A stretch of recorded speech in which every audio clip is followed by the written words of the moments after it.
ஜனங்களை தேடி வருகிற தெய்வம். You are the Lord who seeks his people. கர்த்தாவே, உம்முடைய ஜனங்கள் உம்மை தேடும் பொழுது, Lord, when the people search for you, நீர் அவர்களுக்கு வெளிப்படுகிறீர்.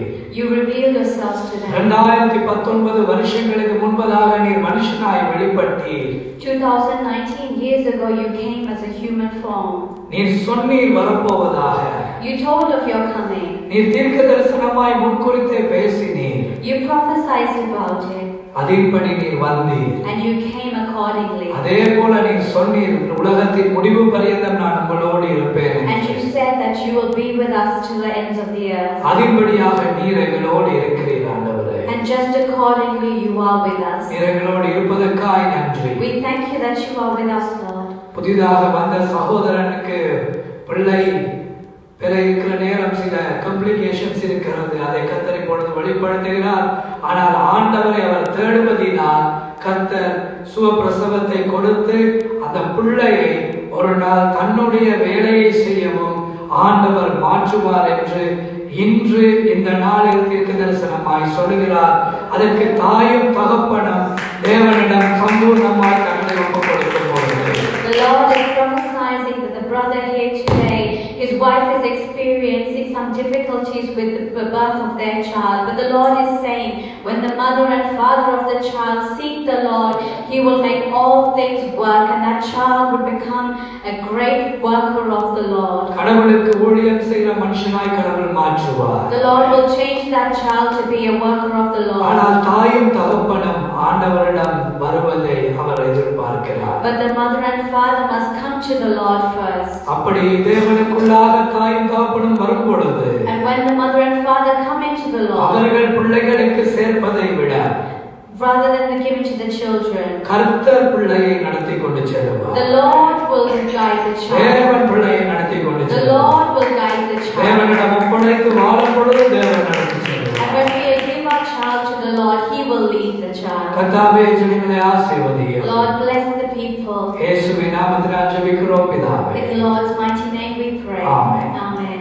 அருமையானவர்களே, கடந்த வாரம் எங்களுடைய குணாதிசயங்கள் எவ்வளவு தேவனுக்கு முன்பாக முக்கியம் என்பதின் சில பொருள்களை பார்த்தோம். In the previous weeks, we looked at how our attitudes is great towards the Lord. எங்களுடைய கிரியைகள், எங்கள் நடவடிக்கைகள், எங்கள் பழக்க வழக்கங்களை கூட கடவுள் கருத்திலே கொள்ளுகிறார். Our attitudes, the way we behave, how it is considered by the Lord. ஆனால் அதற்கு மேலாக அவருடைய கிருபையினால் நாம் தேர்ந்தெடுத்துக் கொள்ளப்பட்டோம். But above all, we have been chosen by His grace.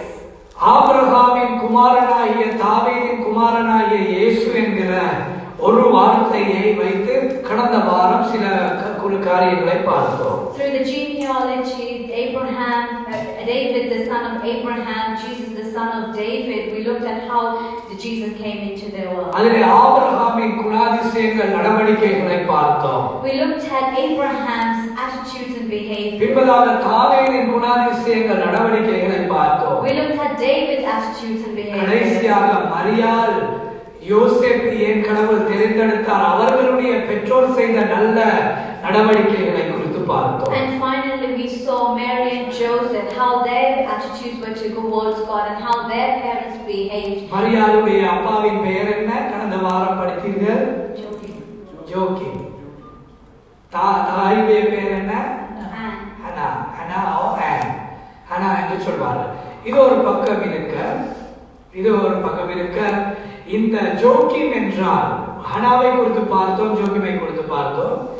Joachim என்றால் அதனுடைய அர்த்தம் தேவனால், யாவே என்கிற தெய்வத்தினால் ஆயத்தம் பண்ணப்பட்டவர். எழுதிக் கொள்ளுங்கள். Mary's father was called Joachim, and the meaning of that name was prepared by Yahweh himself. தெய்வத்தினால் ஆயத்தம் பண்ணப்பட்டவர் என்பதுதான் ஜோக்கிம் என்றால் அர்த்தம். A man prepared by the Lord is the meaning of the name Joachim. பெண் வேண்டுமானவர்கள் can share the pen. ஆகவே கர்த்தரால் ஆயத்தம் பண்ணப்பட்டவர் தான் ஜோக்கிம் என்றால் அர்த்தம். Joachim means that a man prepared by the Lord. ஆகவே தேவன் ஆயத்தம் பண்ணினார் யோக்கிமை. So the Lord prepared Joachim. அவருடைய மகளை நீங்கள் எத்தனை நாள் அவர் உபவாசம் இருந்தார் என்று நீங்கள் படித்தீர்கள்?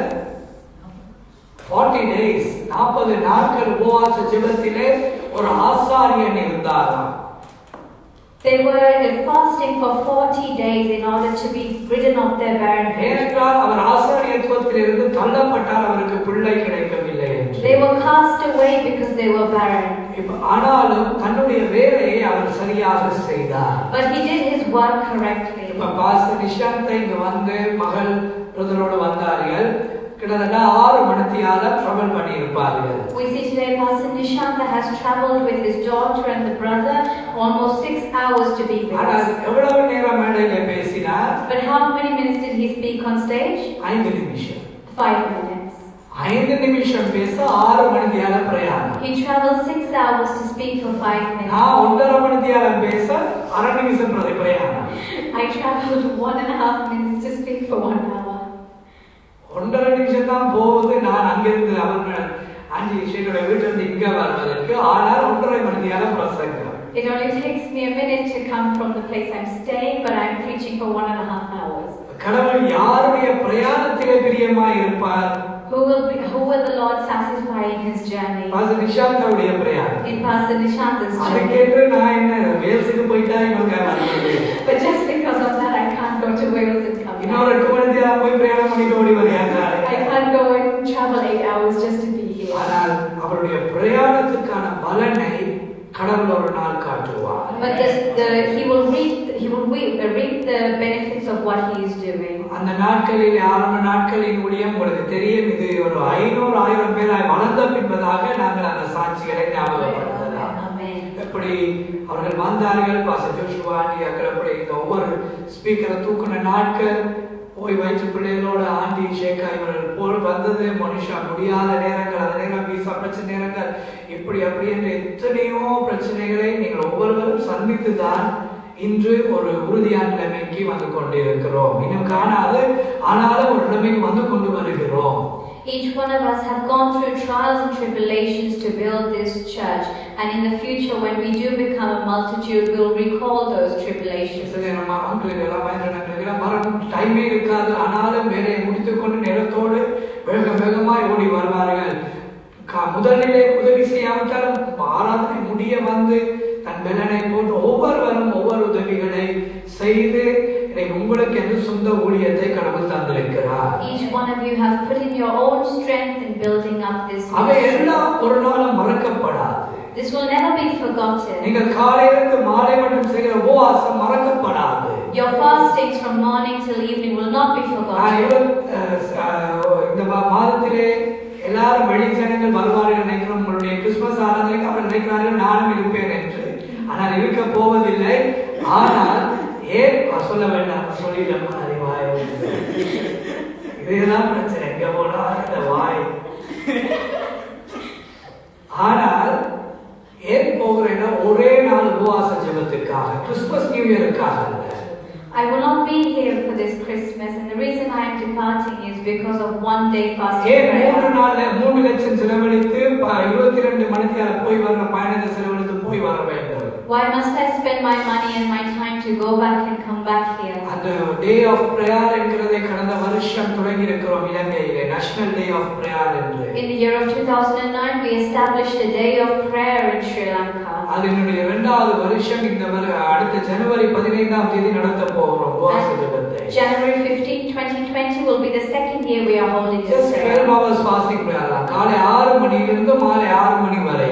A 12-hour prayer from 6 in the morning to 6 p.m. என் கடமையை நாங்கள் செய்ய வேண்டும். But we must do our duty. அது எல்லாவற்றையும் நீங்கள் செய்கிற ஒவ்வொன்றையும் அவர் கணக்கிலே வைத்திருப்பார். He will keep a record of all that you are doing. ஒரு நேரம் பாஸ்டர் ஜோஷுவா அவர்களுக்கு ஹார்ட் ஆபரேஷன் நடந்து 2வது நாள் இந்த ஸ்பீக்கர்ஸ் எல்லாம் பூட்ட வேண்டும். அன்று சாந்தி ஆண்டி அவர்களுக்கும் கஷ்டம், அவர்கள் மற்ற வேலைகளை செய்து கொண்டு வர வேண்டும். கிருபானியின் தலை பாரம் வேதனை தாங்க முடியாது, வருவார்களோ என்ற நிலைமை. ஆனால் பிள்ளைகள் வர வேண்டும், பாட்டுக்கெல்லாம் ஆயத்தமாகிவிட்டது அநேக ஜனங்கள் உபவாச ஜெபத்துக்கு. ஆனால் இந்த பாரங்களை அவ்வளவு தூரம் தூக்கி கொண்டு வர வேண்டும். அதாவது 7 முறை இறக்கி ஏற்ற வேண்டும். அதாவது வீட்டிலிருந்து வெளிக்கதவு வரையும், கதவிலிருந்து லிப்ட் வரையும், லிப்டிலிருந்து லிப்டுக்கு உள்ளே வரையும், அப்படின்ற அவ்வளவு ஸ்டாக்கும் உள்ளே போய் லிப்ட்ல இருந்து வெளியே வரணும். அங்கிருந்து கார்ல இருந்து இங்கு 7 முறை ஒரு பொருளை ஒரு முழு ஸ்டாக்கையும் தூக்க வேண்டும். அதையெல்லாம் ஒரு நாளும் ஆண்டவர் மறக்க மாட்டார். The Lord will never forget all that you have done to build His ministries. இது அல்ல, நீங்கள் எதை கடவுளுக்கு செய்கிறீர்களோ ஒன்றை மறக்க மாட்டார். யோயாக்கீம் அதற்கு உதாரணமாக இருக்கிறார். The Lord will never forget even the smallest thing you do. This is evident in Joachim's life. அவருடைய பெயர் தேவனால் ஆயத்தம் பண்ணப்பட்டவர், யாவே என்கிற தெய்வத்தால் ஆயத்தம் பண்ணப்பட்டவர் தான் அதனுடைய அர்த்தம், அவருடைய பெயரின் அர்த்தம். The meaning of Joachim, he has been prepared by the Lord Yahweh. ஏனென்றால் மரியாள் ஆயத்தம் அல்ல, யோகிம் அவருடைய தகப்பனே ஆயத்தமாக்கப்பட்டவர். Joachim, Mary's father, was prepared. அதன் பின்பதாக தான் மரியாளை தேவன் கொடுத்தார். And then Mary was given to Joachim. அதன் பின்பதாக தான் கிறிஸ்து பூமிக்கு வந்தார். And through Mary the Lord came into the world. அவர் ஒரு ஏழை கோலம் கொண்ட மனுஷனாய் வந்தாலும், even though he came in a poor and humble state, மரியாளுடைய தகப்பன் ஜோகிம் அவர் ஒரு பெரிய செல்வந்தன். நாங்கள் போன வாரம் பார்த்தோம், மிகவும் பணம் படைத்த செல்வந்தர். Though the Lord came in a humble state, Joachim, Mary's father, was a very wealthy rich man. அவற்றை ஒரு பெரிய பணம் படைத்தவன் 40 நாள் உபவாசம் பண்ணி ஜெபம் பண்ணுவானா? A man so wealthy, do you consider him that he will do 40 days of fasting? சிந்தித்து பாருங்கள். Just think about it. உலகத்தில் 586வது 586 அந்த பணக்காரனை கனடாவிலே சந்தித்தோம் ஒரு நாள்.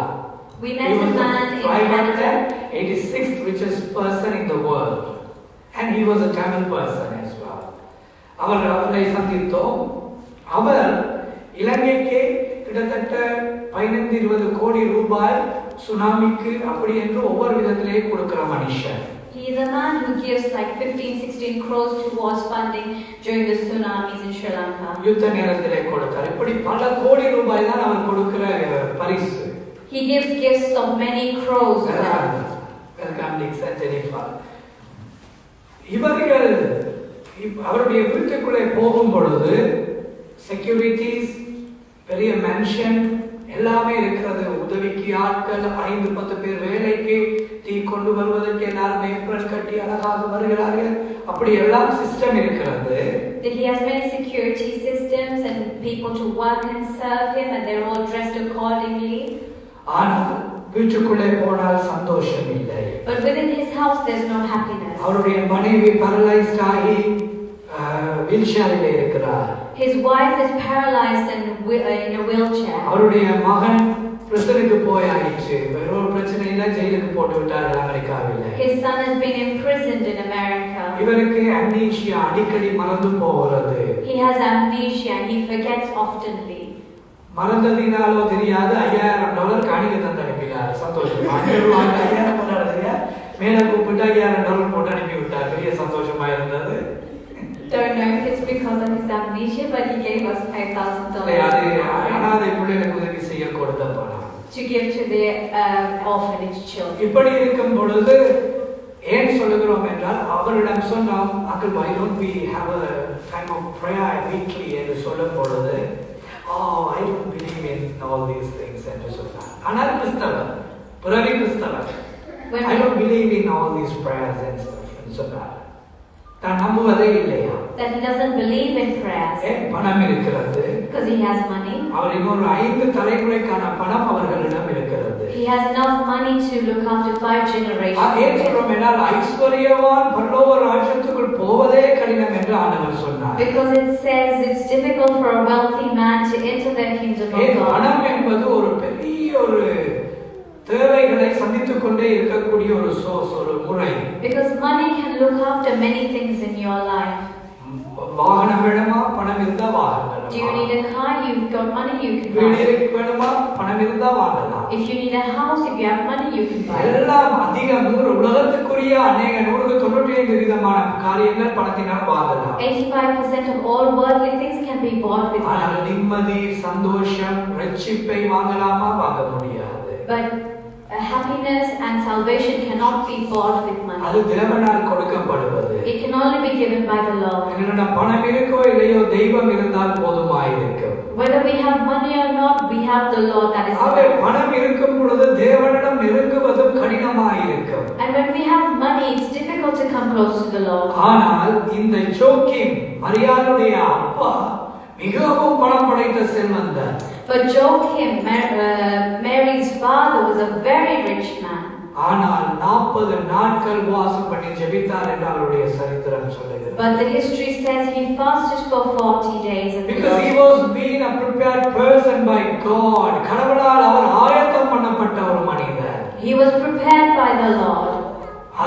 ஆகவே தான் மரியாதை தேவன் கொடுத்தார். And that is why the Lord gave தாய் தகப்பனுடைய இருதயத்தின் தாழ்மை, the humbleness of the father and mother's heart, தாய் தகப்பனுடைய தியாகம், the sacrifices of the father and mother. அவர் தன்னுடைய பங்கிலே 2/3 பகுதியை ஆலயத்துக்கு கொடுக்கிற மனிதன் என்று போன வாரம் பார்த்தோம். In the previous weeks, we also saw that he gave 2/3 of everything that he owed to தன்னிடம் God. இருக்கிற பணத்திலே 2/3 பகுதியை கொடுப்பார். In the money that he had, he gave 2/3 to the Lord. அப்படி கொடுக்க முடியுமா? Can we give like that? இன்னொரு 5 வருஷத்துல கேட்கிறார். We'll ask you in 5 years. ஆனால் கொடுத்தார்.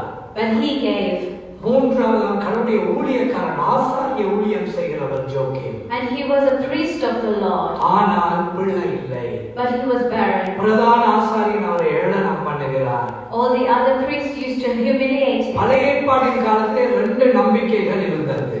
There were 2 beliefs in the Old Testament. ஒன்று, நீங்கள் யுத்தத்திலே தோற்று போனால் கடவுள் உங்களை கைவிட்டார், கடவுள் உங்களை விட்டு விலகிவிட்டார் என்று ஒரு நம்பிக்கை அவர்களுக்குள்ளே இருந்தது. They believed that you went into battle and lost, that the Lord was no longer with you.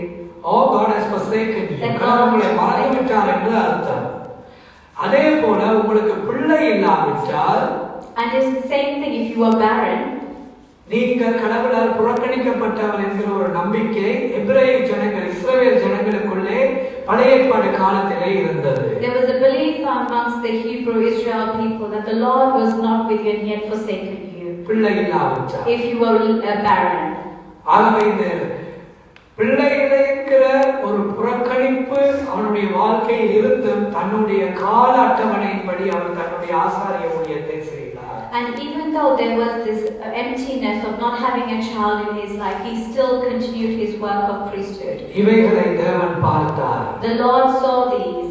இந்த நல்ல குணாதிசயங்கள் கூட உங்களை, உங்கள் பிள்ளைகளை, உங்கள் சந்ததியை கடவுள் தேர்ந்தெடுக்க காரணமாக இருந்திருக்கிறது.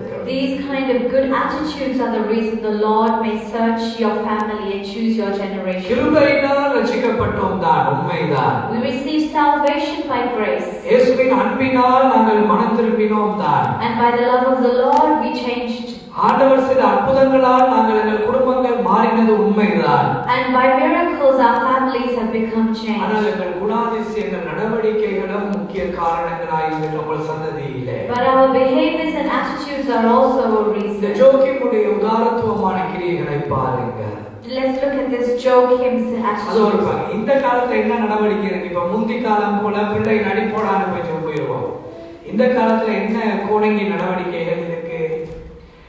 கடந்த சில வருஷங்களுக்கு முன்பதாக ஒரு தேசத்துக்கு போயிருந்தோம். A few years ago we had gone to a country. Modern காலத்துல இருக்கிற கோணங்கி பிஹேவியர்ஸ் என்ன சொல்றது? கோணங்கி பிஹேவியர்ஸ் என்ன? how do you interpret that? Modern day funny behaviors. Modern days funny behaviors, yes.